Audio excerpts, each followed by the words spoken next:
Hello, all you beautiful people. My name is Burciaga, and I'm delighted to be here with you today to share with you some of my nuggets, my kernels of wisdom for how all of us can have a very successful data science career. And so, to that end, today I will share with you what I call the 7 Bs for aspiring data professionals. I'd like to thank Informs at the start of all of this for giving me this opportunity to develop this relationship with you. It is a fellowship that I hope continues well beyond today, and I invite you to stay in touch with me however needed. Who am I? My name is Burciaga, and I am a Marine officer who deployed to and back from Iraq and Afghanistan.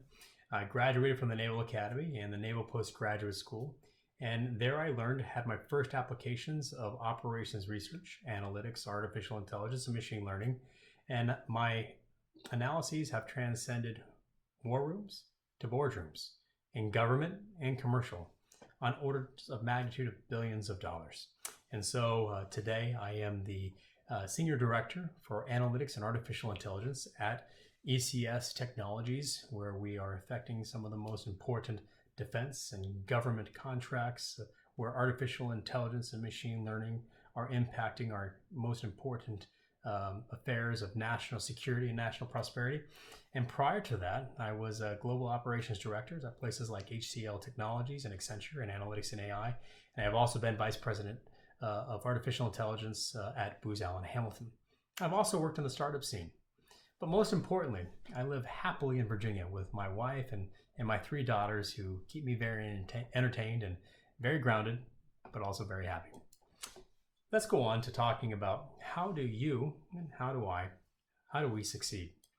Unfortunately, the answer is not a simple one. It doesn't come to us like in Hitchhiker's Guide to the Galaxy, where the answer to the meaning of life was 42.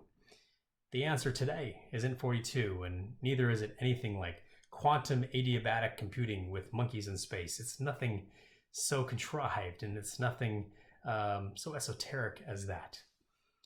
What it is it's a very sincere answer that revolves around discipline. It revolves around the very best human virtues. And so I invite you to tune in as we get started with a quote like this, that the light bulb did not come from the continuous improvement of candles. And so the revolution of your personal economy, the revolution of your personal culture isn't going to happen by plugging a wire into the back of a piece of wax. It's going to come through the physical transformation, the doing things in a new and different and better way. And these better ways might be things that you are doing already, but they might be things that I invite you to start or to invest in even more so than before. And those things are 7 things to be. Each one of these I'm going to define, and I will give you a book to read, because I think you will be able to ponder and find even deeper truths than what I will give to you in just these few short minutes we have together today. The first thing I invite all of us to be is to be grateful. One way you can learn to be grateful and you can exercise daily in being grateful is to write a thank you letter. Now, this doesn't mean using your thumbs in a text message. It is not an email. It is a handwritten note that you mail or that you leave on a desk. I did this years ago, and it revolutionized my life. It helped me accelerate my relationships and my successful relationships in ways I couldn't have even understood. And I continue that practice even to today. Being grateful and expressing it explicitly is important for every single one of us. A book that'll help you dive deeper on this principle is Giftology. The second thing I invite you to be is gracious. Gracious is how we have tact, is how we have kindness, and is how we express that. The value that you and I have is determined by how much we give, and that gifting being larger than how much we receive. Now, that is true as much for our employer as it is for our relationships. Are you being gracious and giving positivity more than you take?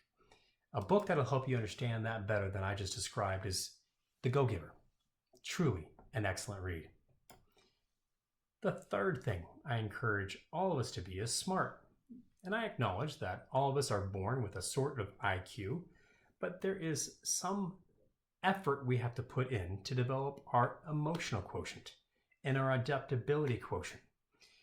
Not only is SMART a great acronym for project management, but it's a great thing to consider for your personal management. How specific are you in your focus? How measured are you in what you are accomplishing? How action-oriented are you in every single thing you consider and do every day? How realistic are your goals and your aspirations for life? And how time-bound are you to getting things done on time and on target? That is how we can all be smarter. A great book to consider how you can improve your smartness and your talent is The Talent Code. Moving on to the next B, I encourage us all to be productive. A great word that comes to my mind when I say the word productive is how industrious am I? What is my output? A great thing to remember is a very old quote, and that is that your last breath is not as critical as your next breath. And so, in quick refrain to that, your current deliverable is not as important as your next deliverable. Our last innovation is not nearly as important as our next innovation. Being productive is not only about scoring the touchdown today, but ensuring that you're going to have a means and a plan to score the touchdown tomorrow. A great book in this regard is the 10X Rule. This is probably one of my most favorites that I'll share on this list and in this video with you today. And I strongly encourage you to go and discover this book and love it as I have. The next B that I'll recommend is being fit. Now, I'm not talking about physical fitness alone. I'm actually talking about 4 dimensions of fitness that I encourage you to consider, set goals for, and measure. And those 4 dimensions are SIPS, S-I-P-S, your spiritual fitness, your physical fitness, your intellectual fitness, and your social fitness. Hemingway once said, "We are all stronger in our broken places," and that is absolutely true in my life. I have broken and I have failed multiple times in my spiritual, in my intellectual, in my physical, and in my social strength, in my social aspects of life. And it is in those failures, and it is in those breaks, it is in those cracks that I have developed new fibers, new strength, and become a little bit of who I am seeking to ultimately be someday. A great book in this regard is Resilience, written by a Navy SEAL who I esteem quite well. Coming up on the last few B's. The last B, or the second to last B I encourage us all to consider is how we are present. Being present is never more difficult than during this time of COVID. It is so easy to turn off our cameras or to not lean forward and actively participate, to just quietly listen to that virtual meeting, to not be fully engaged in that Zoom session, to not take notes. Friends, we must lean into these meetings and we must have our cameras on. We must be present as much virtually as we would be physically. This is the time for all of us to evolve and to become new creatures, and we can only do that by being present and showing that we are willing and that we are ready to engage. A great book that will help you understand about how being present drives further empathy and understanding is written by Brené Brown, and it is this one, Dare to Lead. The last B that I want to encourage us to remember and to row towards is how we can be prepared. This is much more than a scout motto. This is a way of life. It is how you come to meetings. It is how you come to conferences like this, prepared, knowing the agenda, framing in advance the questions that you or that I will ask and where we will engage. Do we come ready to collect gold stars? Or better, do we come ready to give gold stars? How are we truly participating, and how are we truly prepared? A great book, and the last book I'll recommend today is Simon Sinek's Start with Why.